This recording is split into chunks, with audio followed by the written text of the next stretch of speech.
China just slapped the United States with 84% tariffs, just like Trump did. They are not backing down. We have a full out trade war on our hands. Yay! Okay, it's not good, obviously. This is not a good situation, but there is still some optimism. I'm going to tell you why that is, in my humble opinion.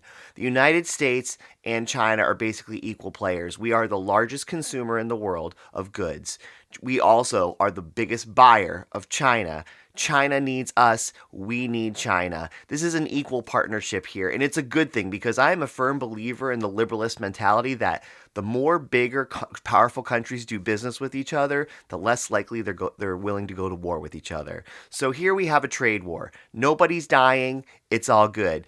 I think in the end, there are going to come to some terms. We just have some major posturing by politicians.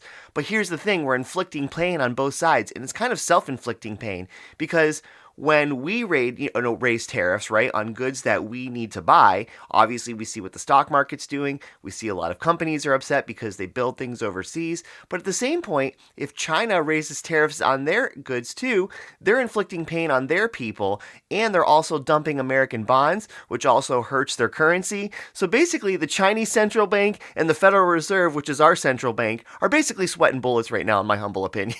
And they're trying to figure out what the heck is going on because they don't want the American currencies to crash. Everything's kind of out of whack right now.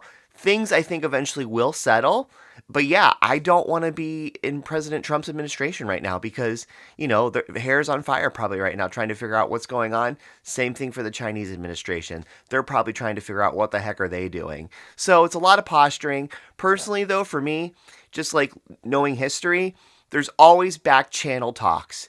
When you have these public facing, fights that are going on, there's always back channels most of the time that are going on behind the scenes that we'll never hear about. And most likely there will be some type of agreement or term that will basically be amicable where everybody comes out looking strong, that they did something good, and then hopefully markets will rip and roar again and we'll get back on track. But let's see what happens. I'm not too concerned, but again, it's just history playing out. Politicians, this is kind of like their MO. This is what they do.